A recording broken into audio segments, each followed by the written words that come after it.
Well, the days of office perks like in-house baristas, free meals, and game rooms could soon be behind us. It looks like our economic recession is causing a perk session, as in companies are tightening their budgets and cutting back on some of those employee extras.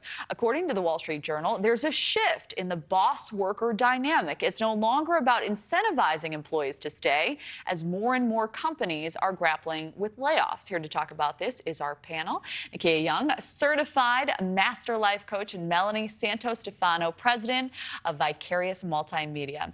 So Nichole, I'd love to start with you on this. So do you think it's going to lead to unhappy workers, or should we be grateful to have a job?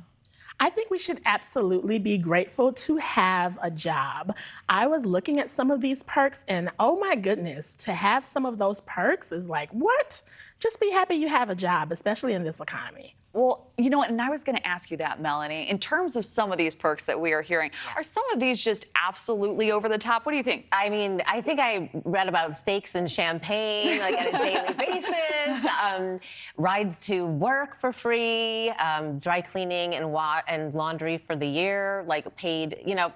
It's really nice. And, you know, the challenge is, yes, everyone should be grateful to have a job, but, you know, this was part of the offer. You know, and then when it's taken away, doesn't that take a little bit of trust away? And then your loyalty is kind of, you know, diminishing over time, and commitment to the job. So it's challenging for sure. Everyone should be grateful to have work, but those perks are kind of nice to have. No, I think that's really great. I'll challenge that with one thing, just saying, are happy workers good workers, or what do you think? I mean, how does this play? I don't have a stance, but I'm interested to hear what. I mean, absolutely. Our teams, you know, are committed to our cause, where, you know, the work that we do, and, you know, part of that is making sure that they're taken care of and feel valued and rewarded for good work. And in this case, you know, these job offers came because they thought they were great opportunities to come and be employed by them, and so that was the offer. So absolutely. And those, I think, perks can be in so many different ways. It doesn't necessarily have to come from a coffee machine or a barista.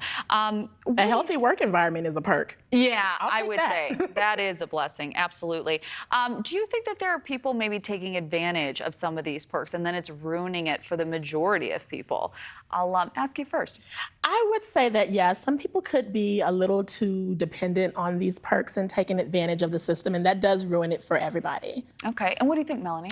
Well, I'll use the example of my gym. I have one of the higher level memberships, and with it came cold brew, but that got expensive, so that got taken away. Oh, and so how did that make you feel? I was a little upset because I really worked out hard to get that cold brew. But I get it. Small businesses needing to make sure that they stay afloat too, which is another thing. That was really how this all came about, right? Companies are challenged to just keep their bottom lines in place, and so, you know, we do have to make sure that the company stays afloat as well. Yeah, absolutely.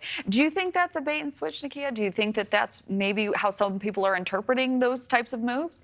I could see how it could be interpreted as a bait and switch, but I feel that if companies are a healthy work culture and employees feel valued, they feel appreciated, then getting a perk taken away is not going to be such a huge letdown. But if they're already overworked and underpaid, and then you're taking perks, then you're going to run into some problems. You know, I think that's a really great point.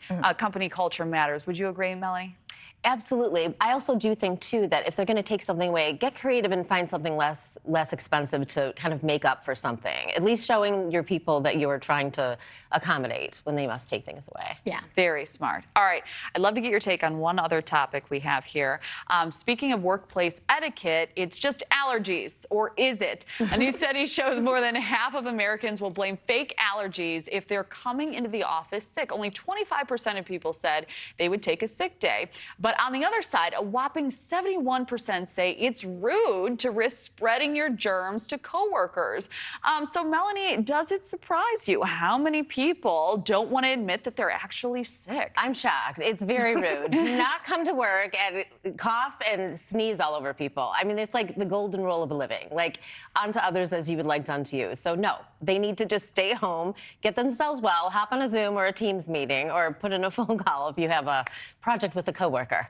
Okay, perfect. And I'll push on that a little bit, Nichole, and just say, maybe if you're thinking other people are going to have way more responsibilities and I can keep myself in my little box, do you think it's okay?